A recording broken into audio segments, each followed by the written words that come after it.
23 de junio de 1944. El convoy de suministros avanzaba lentamente por el estrecho paso de montaña a las afueras de Cassino, Italia. 17 camiones cargados de munición y combustible avanzaban en fila india por una carretera que se aferraba a la ladera, con un desnivel a un lado y una pared rocosa vertical al otro.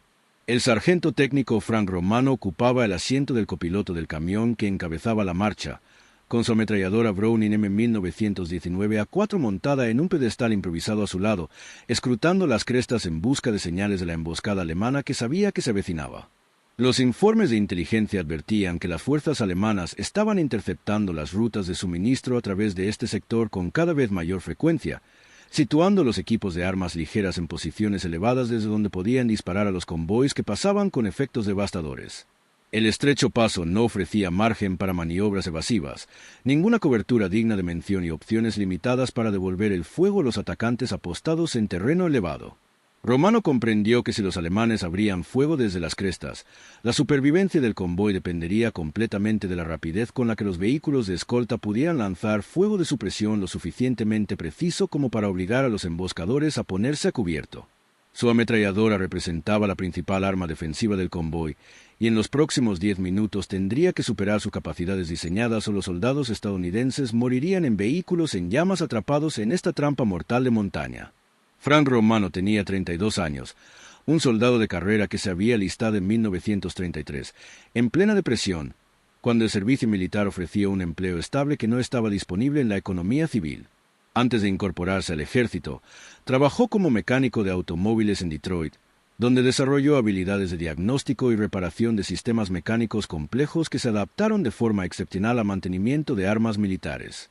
El ejército reconoció estas habilidades y asignó a Romano a tareas de artillería, donde se encargó del mantenimiento y la reparación de armas pequeñas para su unidad. Había servido en el norte de África y Sicilia antes de la campaña de Italia, acumulando experiencia sobre el rendimiento de las armas en combate y desarrollando una comprensión intuitiva de sus limitaciones mecánicas. La Browning M1919 A4 era un arma excelente desde cualquier punto de vista, fiable y precisa, con buen alcance y potencia de frenado. Sin embargo, adolecía de una limitación importante que Romano había observado repetidamente durante operaciones de combate. La cadencia de fuego, si bien adecuada para la mayoría de las situaciones, estaba limitada por el mecanismo de alimentación por cinta del arma, que solo podía cargar cartuchos a una velocidad máxima específica determinada por el diseño mecánico del arma. En situaciones que requerían un fuego de supresión abrumador contra múltiples objetivos, esta limitación de la velocidad de disparo se volvía problemática, permitiendo que las fuerzas enemigas maniobraran o devolvieran el fuego durante los breves intervalos entre ráfagas. Romano llevaba meses reflexionando sobre esta limitación, examinando el mecanismo de alimentación del M1919 durante los periodos de mantenimiento y estudiando cómo se movían los cartuchos a través del sistema, desde la cinta hasta la recámara y la expulsión. El mecanismo tenía un diseño elegante, con cada componente diseñado con precisión para realizar su función con mínima fricción y máxima fiabilidad. Sin embargo, la formación mecánica de Romano sugería que el sistema estaba sobredimensionado para la fiabilidad a costa de la velocidad, incorporando márgenes de seguridad y tolerancias que prevenían fallos de funcionamiento, pero también limitaban la cadencia de ciclos. Empezó a experimentar con modificaciones durante los periodos de inactividad, realizando pequeños ajustes en la tensión de los muelles y los ángulos de alimentación, midiendo los efectos en la cadencia de ciclos. La mayoría de las modificaciones no producían ninguna mejora o creaban problemas de fiabilidad que las hacían inviables. Pero una modificación en particular parecía prometedora, una técnica tan sencilla que Romano la descartó inicialmente por ser demasiado obvia para funcionar. La modificación consistía simplemente en invertir la orientación de los cartuchos en la cinta de municiones, volteándolos para que la bala apuntara en dirección opuesta a la configuración estándar antes de introducirlos en el arma. Esta inversión cambió el ángulo en el que los cartuchos ingresaban al mecanismo de alimentación, creando una geometría que permitía que el cerrojo retirara los cartuchos de la cinta con un poco menos de resistencia, ahorrando fracciones de segundo en cada operación de ciclo. La teoría era mecánicamente sólida. Las cintas de munición sujetaban los cartuchos en un ángulo específico, optimizado para una alimentación fiable, pero no necesariamente para la máxima velocidad. Al invertir la orientación de los cartuchos, Romano modificaba eficazmente el ángulo de alimentación, reduciendo el trabajo del cerrojo en cada ciclo. El ahorro de tiempo por cartucho era minúsculo, quizá de 10 milisegundos, pero multiplicado por cientos de disparos, se traducía en una mejora significativa de la cadencia de tiro. Las pruebas de Romano en un campo de prácticas, realizadas discretamente sin autorización oficial, sugirieron que la modificación aumentaba la cadencia de tiro sostenida en aproximadamente un 40%, de unos 400 disparos por minuto a casi 560. La modificación no requería cambios físicos en el arma, solo la precolocación de los cartuchos en orientación invertida antes de cargar las cintas. Esta simplicidad hacía que la modificación fuera elegante y práctica, requiriendo únicamente atención al detalle durante la preparación de la munición. La posible desventaja era la fiabilidad. Las pruebas de Romano sugirieron que los cartuchos invertidos se alimentaban de forma fiable en condiciones ideales, pero el combate implicaba suciedad, humedad, componentes desgastados y situaciones de alta tensión donde los sistemas mecánicos se enfrentaban a retos mucho mayores que en los campos de prácticas. Si la modificación provocara fallos de alimentación durante el combate, las paradas resultantes del arma podrían resultar fatales. A principios de junio, Romano había informado a su superior inmediato, el teniente Marcus Webb, sobre la modificación de inversión de cartuchos, demostrándole la mayor cadencia de fuego y explicando los principios mecánicos involucrados. Webb se había mostrado escéptico, señalando que la munición se fabricaba y cargaba según especificaciones desarrolladas por ingenieros de artillería con mucha más experiencia que la de un mecánico de campo. Se preguntaba por qué.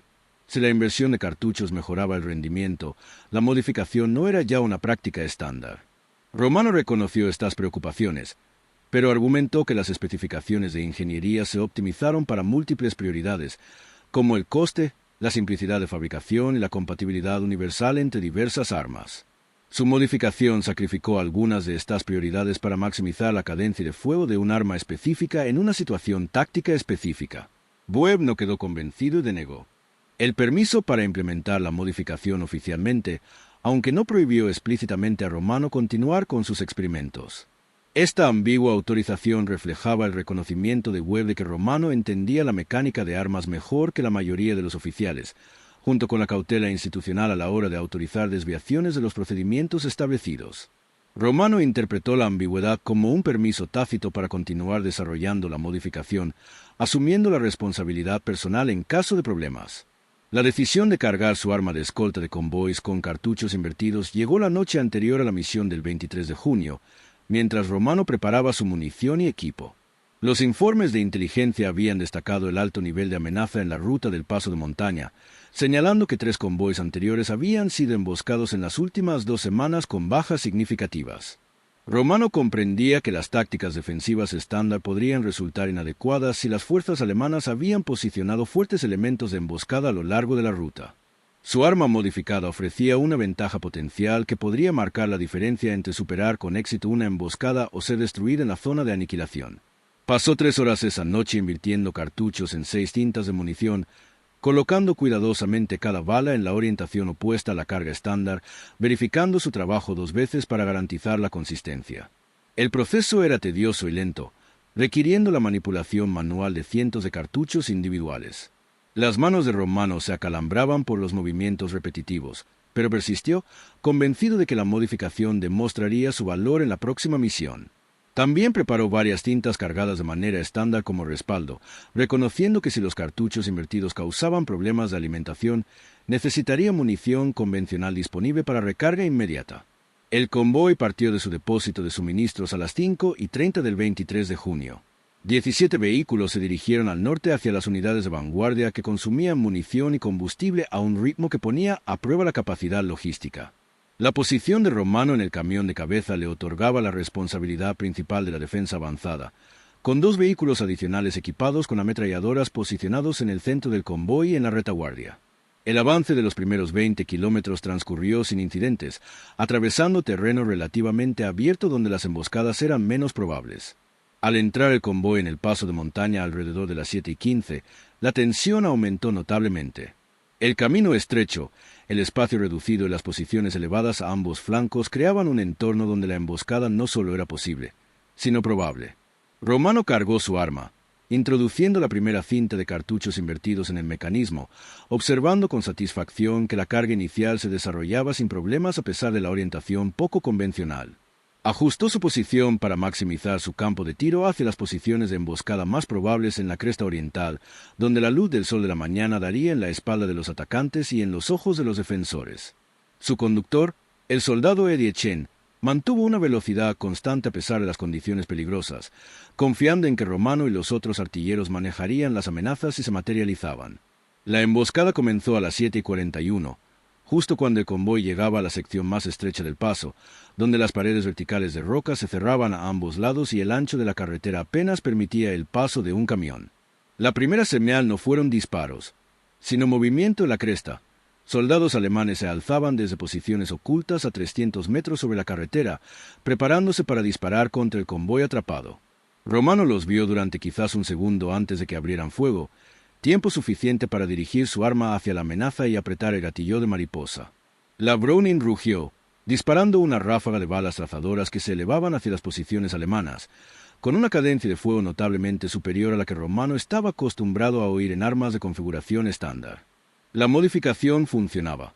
Los cartuchos circulaban por el mecanismo de alimentación con la mayor velocidad que las pruebas de Romano habían predicho, y el arma disparaba una ráfaga casi continua que creaba un cono de fuego que se extendía hacia las posiciones enemigas. El efecto sobre las fuerzas alemanas fue inmediato y drástico. Los soldados que se habían estado preparando para disparar tiros dirigidos a los camiones que se encontraban más abajo, de repente se arrojaron al suelo, buscando protección ante el inesperado volumen de fuego que provenía de la defensa del convoy.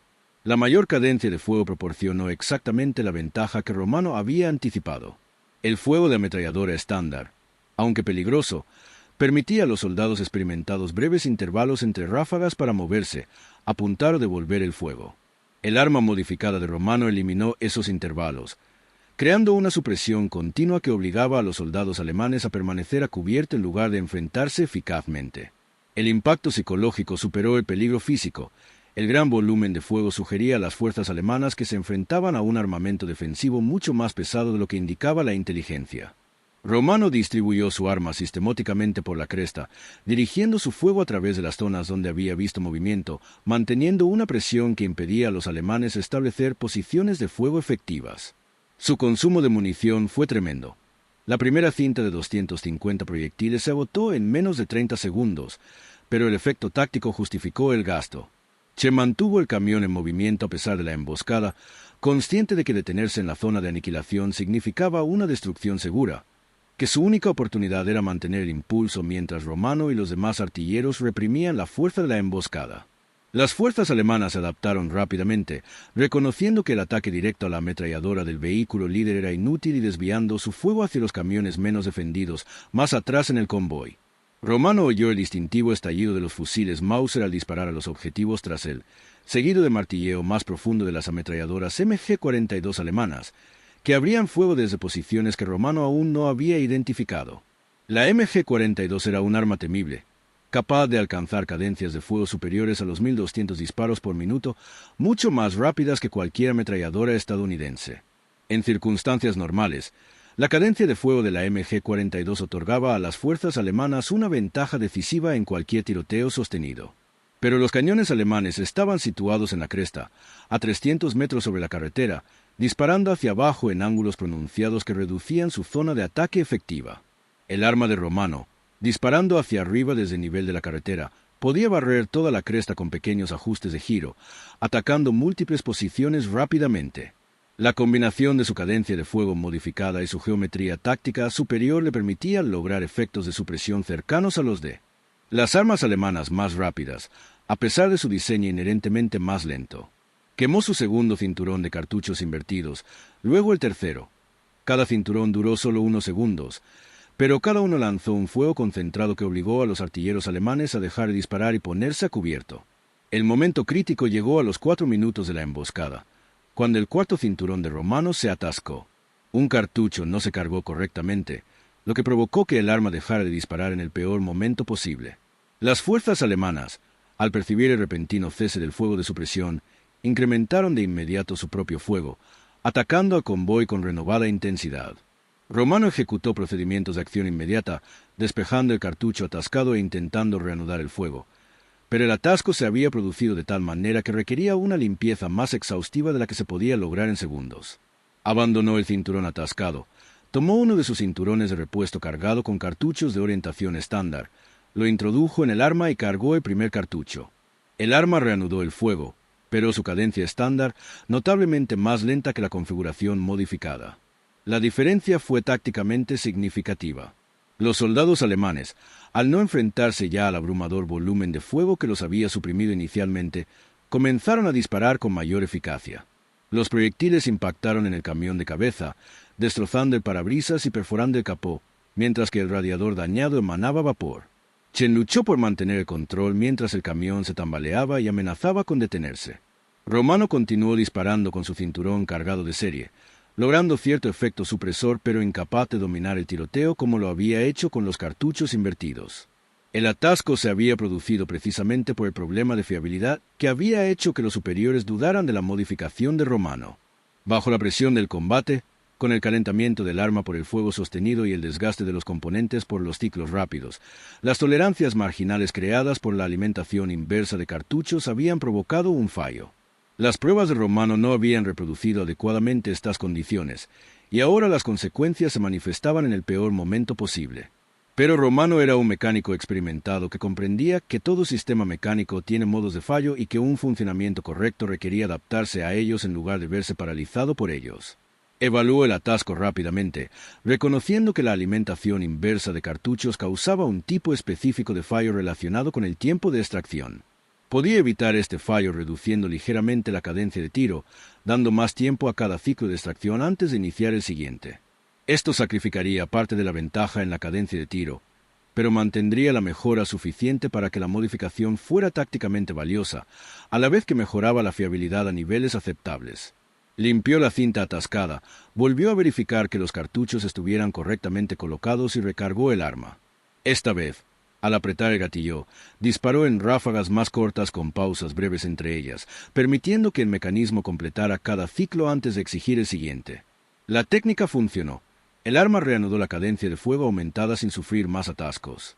El fuego de supresión de Romano, combinado con los esfuerzos de los demás camiones artillados del convoy, cambió gradualmente el equilibrio táctico.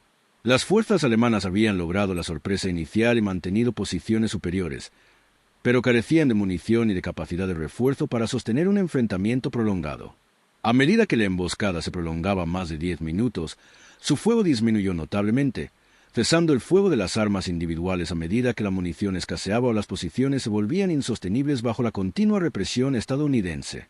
El convoy continuó avanzando durante todo el enfrentamiento, los camiones avanzando lentamente a través del paso a pesar de los daños y las bajas, y los conductores comprendían que detenerse significaba la muerte.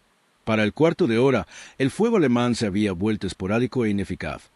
Disparos aislados desde posiciones demasiado distantes o mal posicionadas para amenazar eficazmente al convoy. A los 20 minutos, la emboscada había terminado de forma efectiva.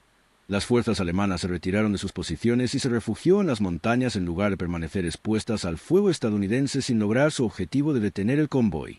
El convoy emergió del estrecho paso a las 800 horas, tras haber superado la emboscada con 2 camiones dañados pero móviles y 4 soldados heridos, ninguno de ellos mortalmente heridos. El resultado, aunque no fue gratuito, representó una defensa exitosa contra una emboscada que fácilmente podría haber destruido todo el convoy. La evaluación del enfrentamiento tuvo lugar esa misma mañana, después de que el convoy llegara a su destino y entregara su carga. El teniente Webb entrevistó extensamente a Romano, buscando comprender en detalle cómo se había desarrollado la emboscada y por qué el fuego defensivo había resultado tan efectivo a pesar de las desventajas tácticas inherentes a combatir desde un convoy contra posiciones elevadas. Romano describió su carga de munición modificada y la mayor cadencia de fuego que produjo, reconociendo el atasco que se había producido y explicando cómo había adaptado su técnica de disparo para evitar que se repitiera. Webb escuchó atentamente. Su escepticismo inicial sobre la modificación dio paso al reconocimiento de que Romano había identificado una auténtica ventaja táctica. El aumento de la cadencia de fuego había sido decisivo para establecer la superioridad de fuego durante los críticos minutos iniciales de la emboscada, cuando las fuerzas alemanas eran más vulnerables y las estadounidenses corrían mayor riesgo. Sin esa ventaja, reconoció Webb, las bajas probablemente habrían sido mucho mayores y el convoy podría no haber combatido con éxito en la zona de combate. Webb autorizó a Romano a informar a otras tripulaciones de cañones sobre la modificación, con la salvedad de que las tripulaciones debían estar capacitadas en las técnicas de carga adecuadas y comprender las consideraciones de confiabilidad que requerían un control de fuego cuidadoso para evitar atascos. La implementación de la modificación de inversión de cartuchos se extendió rápidamente entre las secciones de ametralladoras del regimiento a medida que se difundía la noticia del éxito de la defensa contra emboscadas. Romano impartió sesiones de entrenamiento demostrando la correcta colocación de los cartuchos y explicando las técnicas de disparo necesarias para mantener la fiabilidad, al mismo tiempo, lograr una mayor cadencia de fuego. La resistencia inicial provino de algunos artilleros experimentados, quienes habían aprendido en combate que desviarse de los procedimientos estándar solía causar problemas. Romano abordó estas preocupaciones mediante demostraciones con fuego real que mostraban tanto la mejora del rendimiento como la fiabilidad cuando se empleaban las técnicas adecuadas. También enfatizó que la modificación no era apropiada para todas las situaciones tácticas y que funcionaba mejor en escenarios que requerían fuego abrumador de corta duración, que en operaciones sostenidas donde el consumo de munición se volvía problemático. Este enfoque matizado, que reconocía tanto las ventajas como las limitaciones, ayudó a superar la resistencia y fomentó una implementación meditada en lugar de una adopción a ciegas. En 3 semanas, aproximadamente 40 ametralladoras del regimiento contaban con tripulaciones entrenadas en la técnica de inversión de cartuchos, con cintas de inversión precargadas, preparadas para situaciones donde la mayor cadencia de fuego ofrecía una ventaja táctica. La eficacia de la modificación se puso a prueba de nuevo a mediados de julio durante un contraataque alemán contra posiciones estadounidenses cerca de Livorno. Una compañía alemana reforzada, con apoyo de blindados, intentó romper las líneas estadounidenses en un punto débil donde el cruce de un arroyo creaba una vía de aproximación natural. Las fuerzas estadounidenses que defendían la posición incluían 2 equipos de ametralladoras que empleaban la técnica de inversión de cartuchos de Romano, posicionadas para proporcionar fuego de flanqueo a través del eje de avance alemán. Al desarrollarse el ataque, estos cañones dispararon con tal intensidad que el avance de la infantería alemana se detuvo en cuestión de minutos, y los soldados buscaron refugio en lugar de continuar avanzando hacia el devastador fuego. Los blindados alemanes, privados del apoyo de la infantería, se retiraron en lugar de avanzar sin apoyo a posiciones defensivas preparadas. Las bajas estadounidenses fueron escasas, mientras que las fuerzas alemanas sufrieron graves pérdidas. El enfrentamiento demostró una vez más cómo la mayor cadencia de fuego podía lograr efectos tácticos desproporcionados al dominar el tiroteo en momentos críticos. El análisis posterior a la acción realizado por los oficiales del Estado Mayor del regimiento observó específicamente el rendimiento de las ametralladoras y recomendó que la técnica de inversión de cartuchos se documentara y difundiera más ampliamente. La respuesta oficial del ejército a la innovación de Romano siguió patrones institucionales predecibles. Los oficiales de artillería de los cuarteles generales superiores revisaron los informes técnicos sobre la modificación con una mezcla de interés y preocupación. La mejora documentada del rendimiento era innegable, respaldada por múltiples ejemplos de combate donde la técnica había demostrado ser decisiva. Sin embargo, los especialistas en artillería se preocupaban por las implicaciones en la fiabilidad si la modificación se adoptaba de forma generalizada sin las pruebas y la estandarización adecuadas. Argumentaban que la técnica de Romano funcionaba porque era un mecánico experto que conocía a fondo las armas y podía adaptar su técnica de disparo para evitar problemas. Los soldados menos cualificados podrían adoptar la modificación sin comprender sus limitaciones, lo que podría causar fallos de las armas en combate con resultados catastróficos. Estas preocupaciones llevaron a un enfoque de compromiso. El ejército autorizó la técnica de inversión de cartuchos como una modificación práctica para su uso por parte de personal entrenado en situaciones tácticas específicas, pero no le impuso como práctica estándar ni la incorporó a la doctrina formal. Esto mantuvo la cautela institucional respecto a desviarse de los procedimientos establecidos, a la vez que reconoció su valor práctico en combate cuando se empleaba correctamente. El análisis técnico de por qué la inversión del cartucho aumentaba la cadencia de fuego se realizó en el campo de pruebas de Aberdeen después de la guerra, cuando los investigadores estudiaron diversas modificaciones de campo surgidas durante las operaciones de combate. Los ingenieros desmontaron ametralladoras M1919 y analizaron la geometría del mecanismo de alimentación, utilizando fotografía de alta velocidad para documentar con precisión cómo se movían los cartuchos a través del sistema durante el disparo. El análisis confirmó la comprensión mecánica e intuitiva de Romano.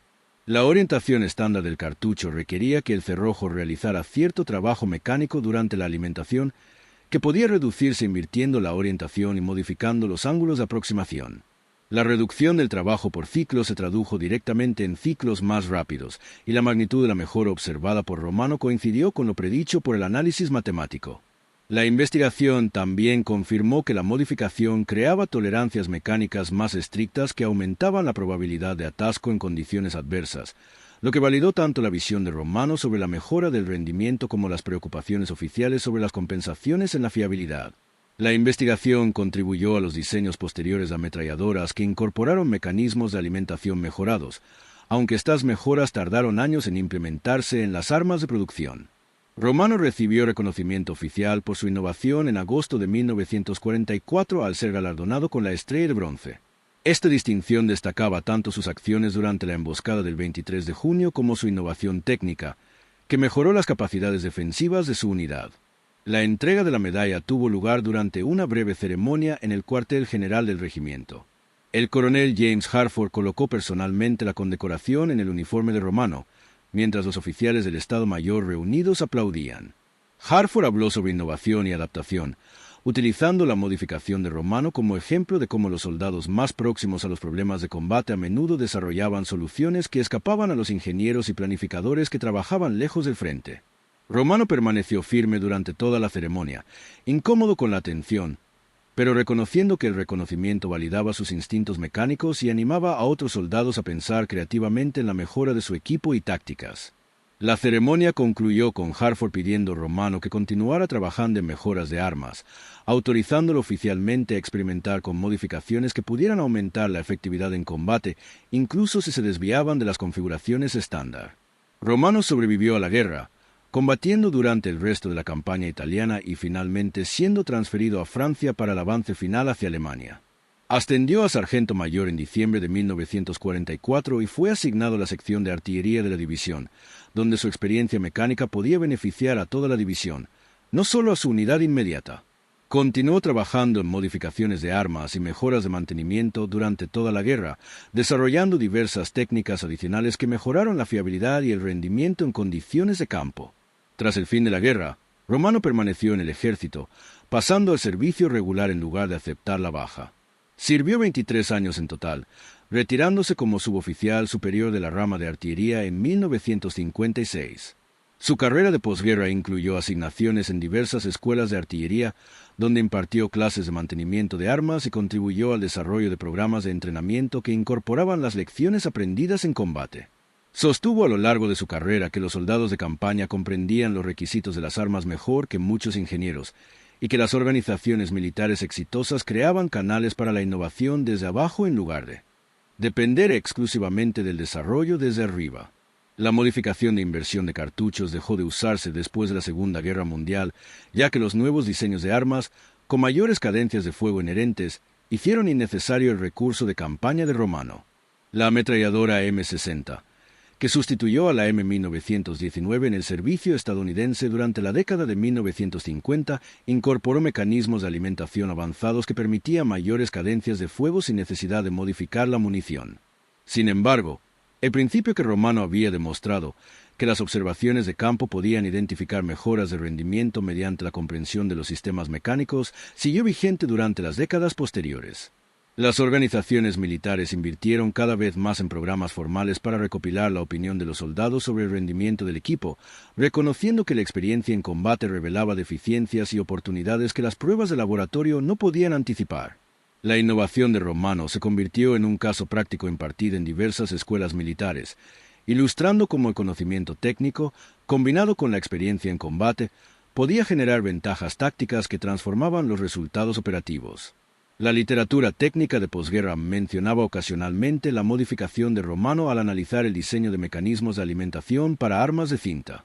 Los ingenieros la citaban como ejemplo de cómo la orientación de la munición afectaba la dinámica de los ciclos y cómo la optimización de variables individuales como la cadencia de tiro requería aceptar compensaciones en otras áreas, como la fiabilidad.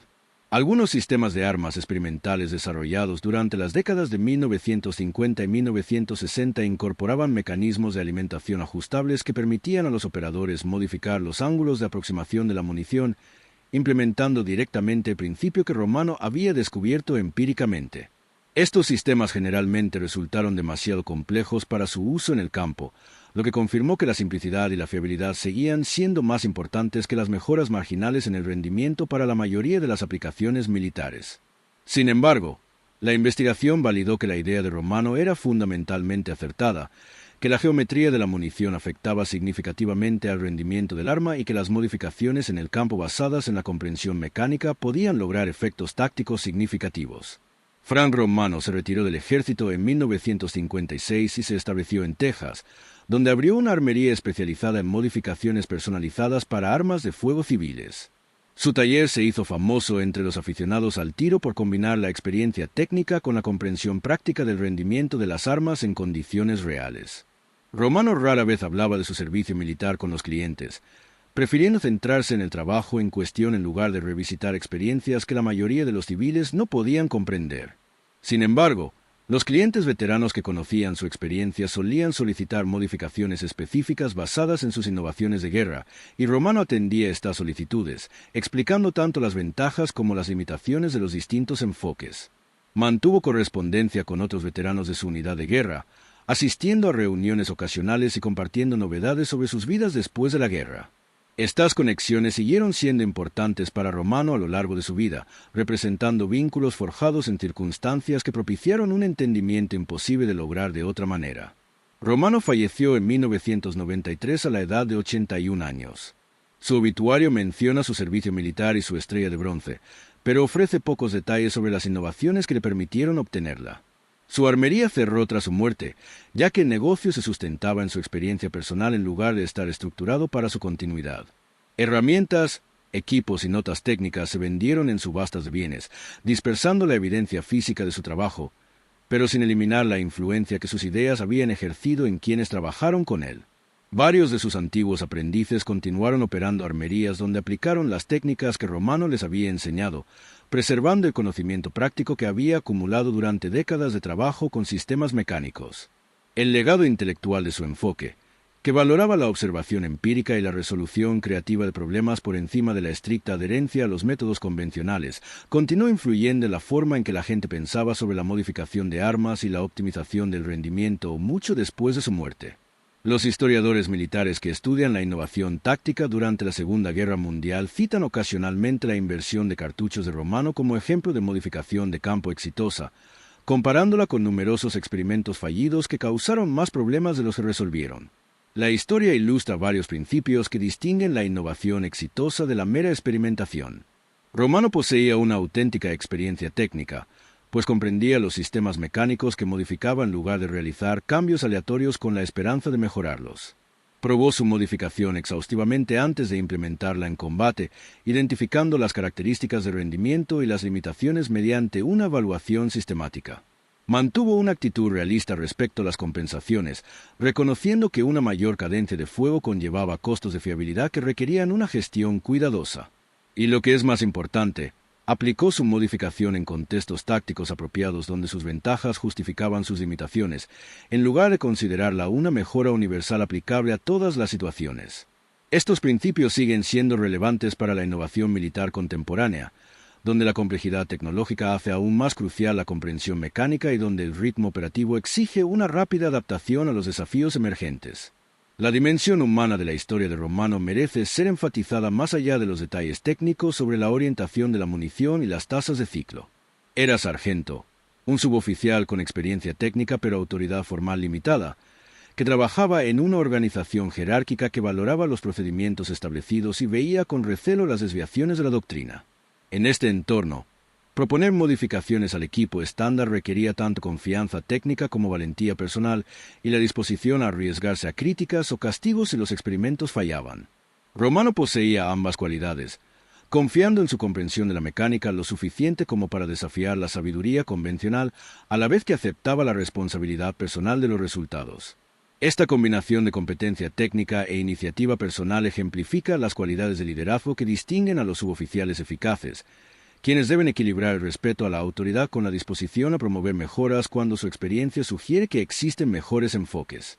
La historia de Romano valida el papel crucial que desempeñan los suboficiales cualificados en la eficacia militar, sirviendo de puente entre la dirección estratégica de los oficiales y la implementación táctica por parte de los soldados subalternos. aportando experiencia que mejora la capacidad en todos los niveles. La lección más amplia del truco del cartucho se extiende más allá de las aplicaciones militares y abarca los principios generales de la innovación en organizaciones complejas. Romano identificó un problema, desarrolló una solución utilizando los recursos y la experiencia disponibles, la probó sistemáticamente, la implementó a pesar de la resistencia institucional y obtuvo resultados medibles que validaron su enfoque. Esta secuencia representa la metodología clásica de innovación aplicable en innumerables ámbitos donde los sistemas existentes resultan inadecuados y la mejora requiere desafiar la sabiduría convencional. Los obstáculos que enfrentó Romano, el escepticismo de sus superiores, la preocupación por desviarse de los procedimientos establecidos y la preocupación por las implicaciones de fiabilidad, son características universales de la innovación en las organizaciones consolidadas. Su éxito al superar estos obstáculos demuestra que la competencia técnica, la validación empírica y el reconocimiento pragmático de las limitaciones pueden superar la resistencia institucional cuando las innovaciones mejoran el rendimiento de forma demostrable. Estas lecciones siguen siendo relevantes donde quiera que las personas se enfrenten a herramientas o métodos inadecuados y posean conocimientos que podrían permitir mejoras si las organizaciones apoyan la experimentación y toleran el riesgo calculado. A medida que pasan las décadas y la Segunda Guerra Mundial pasa de la memoria viva a la historia, historias como la de Romano corren el riesgo de simplificarse en anécdotas sobre trucos ingeniosos que mejoraron el rendimiento de las armas, desprovistas de contexto sobre la comprensión mecánica, los desafíos institucionales y la valentía humana necesaria para transformar las ideas en implementaciones. Preservar una comprensión significativa requiere conectar los detalles técnicos sobre la orientación de la munición con narrativas más amplias sobre cómo las organizaciones militares aprenden y se adaptan, cómo la experiencia individual contribuye a la eficacia colectiva y cómo la innovación surge de la combinación de conocimiento, observación y disposición a desafiar las convenciones. La modificación de inversión de cartuchos de Frank Romano representa un hilo conductor en el vasto tapiz de mejoras incrementales que, colectivamente, mejoraron la eficacia militar estadounidense durante la Segunda Guerra Mundial con un impacto individual modesto, pero significativo en su efecto agregado. Su historia nos recuerda que los grandes avances tecnológicos representan solo una parte de la innovación militar, que innumerables pequeñas mejoras realizadas por soldados que aplican su experiencia a problemas inmediatos contribuyen igualmente al éxito, y que las organizaciones lo suficientemente inteligentes como para escuchar a sus profesionales y lo suficientemente flexibles como para implementar ideas útiles obtienen ventajas que trascienden cualquier innovación individual. El mecánico de Detroit que hacía girar cartuchos e hizo que las ametralladoras dispararan más rápido ejemplifica esta innovación distribuida, demostrando que a menudo surgen resultados extraordinarios cuando gente común aplica conocimiento práctico a desafíos específicos cuando las organizaciones crean espacio para tales contribuciones.